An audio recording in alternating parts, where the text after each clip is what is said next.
Hey guys, welcome to Spoiler Alert with me, Cinephile Sanket. So in this episode 2, I have invited Matthew Cody Lang with me, and Matt and I will be discussing this film called Uncut Gems. And Uncut Gems is directed by Josh and Benny Safdie. And in this conversation, we will be having a spoiler filled discussion on this film. So if you haven't watched Uncut Gems, do check it out. It is streaming currently on Netflix. So do check it out this video after watching this film. So hi Matt, welcome to Spoiler Alert with Sanket. So how have you been? Great, doing okay. Watching a bunch of movies, trying to watch as many as possible. I tried watching the Lord of the Rings movies, and I was like, I don't think this is for me. So I watched the first one, the extended one, and then I was like, all right, I get it. I'll come back to them. But yeah, otherwise doing okay. Just watching stuff. What about you? Yeah, I'm actually watching some films. I'm actually Good. watching some Indian films. So I recently watched Nice. Joji, which is an adaptation of Macbeth. So Oh, yeah, okay, cool. yeah. That's So exciting. yeah. So let's just get right into it. First, so yeah, we will be talking about this film called Uncut Gems, and which is streaming on Netflix. I don't think it is streaming on Netflix in the United States, but it's streaming on Netflix in Yeah. India. It Mhm. is oh wow, that's Yeah, it's great. here. Yeah. So yeah, so I'll just tell the basic plot. So here in this film, Howard Ratner is the character's name of Adam Sandler's character name, and he is a diamond merchant in the Manhattan District of New York City, and he is a gambler and gambles his way into earning some money into some basketball games. So yeah, so firstly, I wanted to ask you, how did you felt about watching this film? What was your experience? It was actually my first experience with the Safdie brothers in general. So, but I had heard such great things about it, and I know people were when I first saw it. It was in theaters when it first came out, and everybody was going, like, "Adam Sandler's amazing," and I was just like, "Oh, did y'all also see Punch Drunk Love? Because he was great in that too, which I love him in that film." So I was really excited about this, and I had a blast. I went with my friends, and it was just that high anxiety and tense feeling from beginning to end where you're just like, what the hell is going on? Please figure it out. And it just keeps, digging himself a bigger hole each time. And you're like, there's no fucking way he's going to get out of this. Excuse me. I don't mean to, you know, curse. I don't want No, you it's to okay. I don't want you to lose your younger viewers. But No, yeah, it's okay. It's completely fine. I really enjoyed it. I afterwards ended up watching Good Time also by the Safdie brothers, which I enjoyed more. But I think it's a fun time. It's one that I don't think is something I can like revisit all the time because once it's all kind of like I've worked through the emotions of it, I'm like, well, I did that. That was a fun ride. I don't really want to need to go through it again because the experience is just going to be the like different because it's all stuff I know already. So yeah. Even so, you told, yeah, like you mentioned about Punch Drunk Love. I actually recently rewatched that film, Punch Drunk Love, and I felt that wow, just like obviously it is also on comic role, but unlike any other Adam Sandler comic film, this was kind of not similar to those roles. So like it was a challenge for Adam Sandler in that film. So he like played perfectly, and also in this film, I should say it was a challenge for Adam Sandler since in Uncut Gems it wasn't a comic role, and he played the part like perfectly. And actually liked this film very much, and like Sandler's acting was just like over the top. Like sorry, not over, like he was just great. And one scene in particular actually I liked was the scene where Adam Sandler meets the Weekend, and the Weekend or the Weekender, I think, like yeah, the Weekend, the band.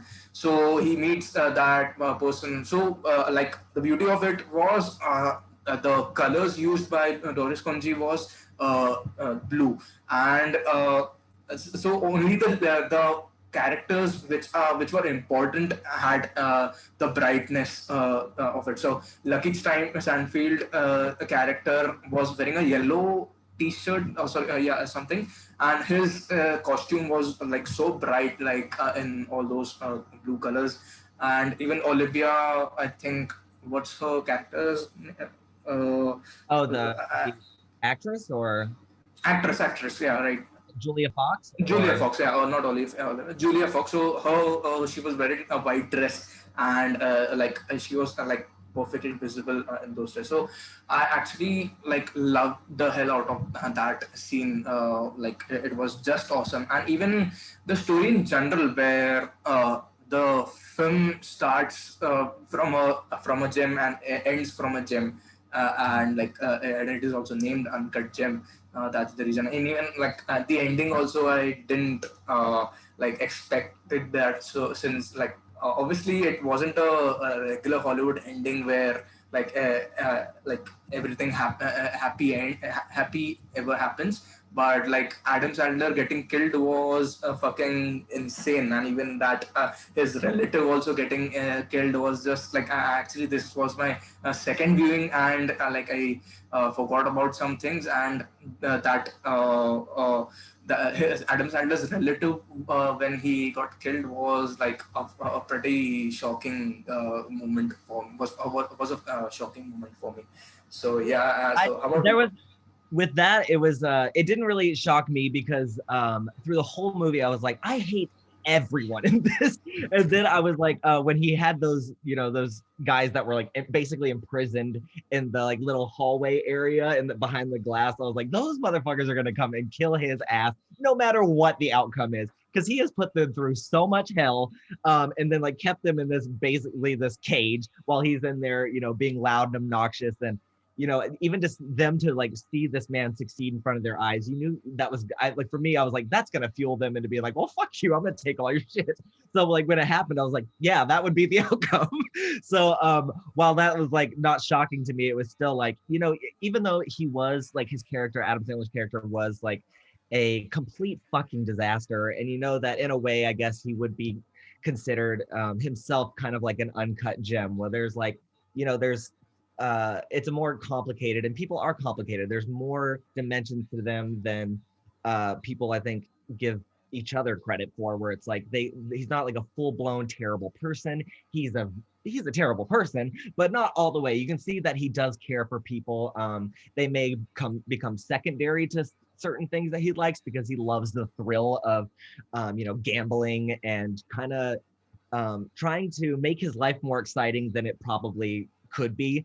That's why he starts like dating other people, and his wife is just, and he kind of like leaves his family off to the side, where everything else is a bit more exciting for him.